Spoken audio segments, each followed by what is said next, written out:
오늘은 지난 시간 계산된 필드 베이직에 이어서 if 함수에 대해서 상세하게 한번 살펴보도록 할게요. 언제나처럼 샘플 슈퍼스토어 데이터를 가지고 왔습니다. 먼저 화면을 한번 만들어 보도록 할게요. 제가 세일즈를 화면 위에 먼저 올리고 이걸 갖다가 서브 카테고리로 한번 분기해 보도록 하겠습니다. 화면은 전체 보기로 맞춰주고요. 화면에 각 서브 카테고리 제품 군별로 매출 금액이 어떻게 분포하고 있는지를 확인할 수 있는 거죠. 여기에서 계산된 필드를 하나 만들어 주게 되는데요. 이렇게 한번 적어 보자고요.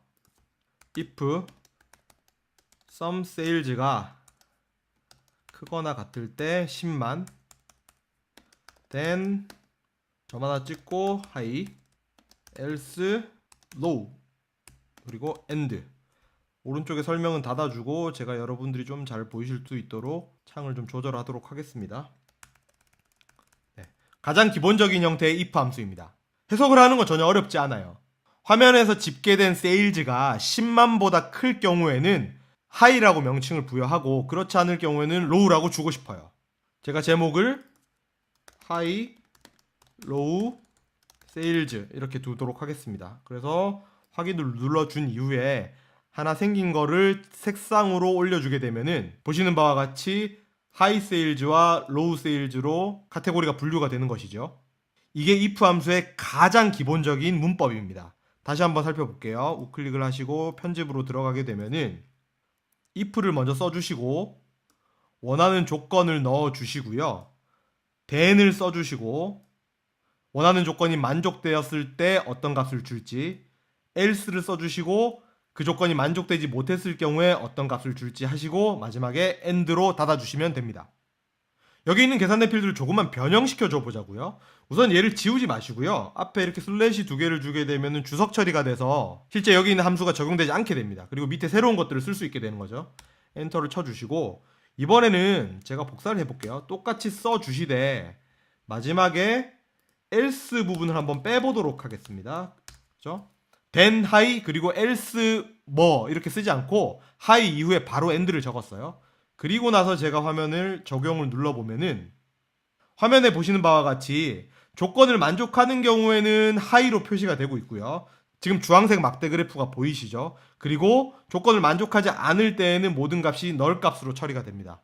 어쨌든 간에 우리가 원하는 목표를 동일하게 이루면서 구문 자체는 조금 더 간단해진 것이죠. 여기 있는 이 구문을 조금 더 줄여볼 수는 없을까 한번 고민을 해보자고요. 제가 다시 한번 주석 처리를 하고요. 이번에는 IIF라는 걸 한번 써보겠습니다. IIF 같은 경우에는 괄호를 열고 닫고 해주시고 이 가운데 3개를 써주셔야 돼요. 첫 번째, sum sales가 조건입니다.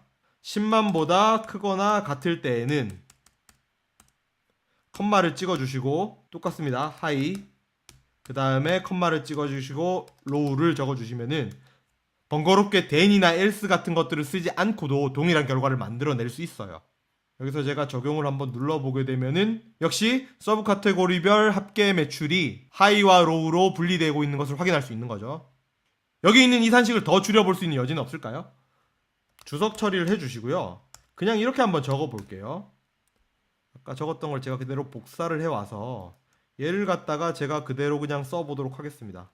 그리고 계산된 필드의 제목을 그냥 하이 세일즈 이렇게 바꾸게 되면은 역시 왼쪽에 계산이 유효하다라고 나오고 있습니다. 제가 적용을 한번 눌러볼게요. 여전히 서브 카테고리가 하이 세일즈와 로우 세일즈로 구별이 되고 있는 것이죠. 다만 이번에는 컬러의 레이블을 보시게 되면은 true와 false로 나와 있어요. 왼쪽에 있는 필드로 한번 가보게 되면은 이제까지는 계속해서 문자열이었는데 tf 불리언 값으로 나오게 되는 것이죠. 내용을 한번 간단하게 정리를 해보면 if 함수 같은 경우에는 기본적으로 if, then, else, end라는 문법을 가지고 있어요. 그래서 조건을 먼저 적어주시고 그 조건을 만족했을 때의 값과 그렇지 못했을 때의 값을 집어넣어 주시면은 if 함수가 정상적으로 작동을 합니다. 그리고 때에 따라서 else 이하를 생략을 하셔도 큰 문제가 없다라고 제가 조금 전에 보여드렸어요. 그리고 이러한 if 함수를 조금 더 가벼운 형태로 쓰고 싶으실 때는 IIF를 쓰시는 것도 좋다라고 제가 말씀을 드렸습니다. 그런데 마지막으로 제가 이걸 더 간단하게 하기 위해서 true, false 조건식으로 만들었죠. 결과적으로 여기 있는 4개의 산식이 작동해서 우리한테 보여주는 결과는 똑같아요. 그럼에도 불구하고 저는 제일 마지막에 있는 이 방식을 쓰시기를 좀 추천을 드리는 거예요. 그 이유는 뭐냐면 기본적으로 문자열보다 true, false로 만들어진 불리언 필드가 태블로의 성능 측면에서 훨씬 더 빠르게 작동합니다. 아울러 if, then, else, and와 같이 불필요한 단어들을 쓸 필요가 없게 되는 것이죠. 그래서 가능하다면 아니면 가급적 계산된 필드를 좀 가볍게 만들어 주시는 게 좋다라는 것을 제가 말씀을 드릴게요. 다음으로는 else if에 대해서 좀 이야기를 해보도록 하죠. 지금 화면 같은 경우에는 기본적으로 서브 카테고리별 매출 합계가 하이와 로우로 나눠져 있죠. 그런데 저는 하이와 미들과 로우 이렇게 세 가지로 나누고 싶단 말이에요. 그럴 때는 어떻게 만들 수 있을까요? 우선 여기 있는 것들을 좀 지우고요. 제가 주석 마크도 떼도록 하겠습니다. 주석 마크를 없애주니까 다시 한번 색상이 들어오면서 이 계산식이 적용되게 되는 것이죠. 만약에 세일즈가 10만보다 크면은 하이라고 붙여주고 여기에서 else if를 쓰시면 됩니다. 만약에 세일즈가 5만보다 크거나 같을 경우에는 저는 미들이라고 주고 싶고요. 그렇지 않을 경우에는 로우라고 주세요. 그러니까 5만보다 더 낮은 경우겠죠. 그럴 경우에는 로우로 표시해달라는 계산식입니다. 역시 계산이 유효하다라고 확인이 되고 있죠. 여기서 제가 적용을 한번 눌러보면은 화면에서 보실 수 있듯이 하이와 미들과 로우로 합계 세일즈가 분류되어 있는 것을 확인할 수 있는 것입니다. else if 같은 경우에는 원하시는 만큼 쓰실 수 있습니다. 제가 지금은 세일즈를 크게 3가지 항목으로 분류를 했는데 4가지, 5가지를 쓰고 싶으실 때는 밑에 else if를 계속해서 달아서 써주시면 되는 거예요. 한 가지 사례만 더 확인을 해보고 영상을 마무리하도록 하죠. 우선은 확인을 눌러주고 제가 새로운 창으로 가서 새로운 비주얼라이제이션을 한번 만들어 볼게요. 먼저 고객명을 화면 위로 올리고요. 프로핏을 올려보도록 할게요. 제가 화면은 너비 맞추기로 해준 이후에 내림차순으로 한번 정렬해 보도록 하겠습니다. 그랬더니 각 고객의 프로핏 순서대로 지금 위에서부터 아래로 쭉 나열되고 있는 것이 확인되고 있죠. 여기에서 제가 계산된 필드를 하나 열어서 이렇게 한번 적어 보도록 하겠습니다. if를 먼저 써주시고요. 여기에서 지금 왼쪽에 만들어진 Top Customers by Profit이라는 집합을 한번 가지고 와 볼게요. 이걸 갖다가 화면 안쪽으로 집어넣게 되면은 여러분 if 다음에 집합을 가지고 오시게 되면은 뒤쪽에 특별한 말을 써주지 않고 바로 then을 쓰셔도 상관없는 거예요. 이 말인즉슨 여기 있는 Top Customers by Profit 집합의 in, out 중에서 in에 해당되는 고객들만 가지고 오겠다는 거예요. 그 in에 포함될 경우에는 저는 커스터머스 네임을 그대로 가지고 오고 그렇지 않을 경우에는 저는 기타로 표시해 보도록 하겠습니다. 그래서 and를 적어주시고 제가 제목을 커스터머 new 이렇게 적어주도록 하겠습니다. 그리고 확인을 눌러주시고 커스터머 new를 화면에다가 올리고 기존에 있는 커스터머 네임을 화면 밖으로 빼게 되면은 보시는 바와 같이 기타를 제외한 1명, 2명, 3명, 4명, 5명만 화면에 표시가 되는 거죠. 요걸 조금 더 보기 좋게 만들어주기 위해서 내림차순으로 정렬을 한 이후에 기타를 제일 아래쪽으로 끌어내리면 되겠죠.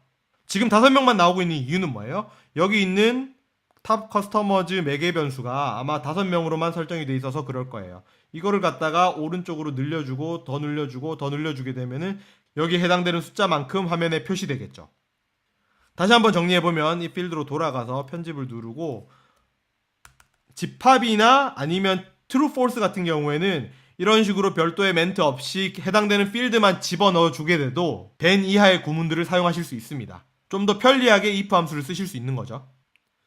실제 태블로 화면을 만들면서 if 함수를 한 번도 사용하지 않고 만드는 게 더 힘들 정도로 if 함수는 태블로 화면을 만드는데 아주 광범위하게 쓰이고 있어요. 그래서 이번 영상을 통해서 아주 기초적인 문법부터 살펴본 것이고요. 어떤 경우에 어떤 부분이 생략 가능한지, 어떤 방식으로 계산된 필드를 좀 더 간소하게 만들어 갈 수 있을지도 함께 확인해 본 것입니다. if 함수와 관련해서는 사실 더 많은 주제들이 있지만 오늘은 기초적인 수준으로 여기에서 정리를 하고요. 다음번에 기회가 될 때 제가 조금 더 심화된 주제들을 다루어 보도록 하겠습니다.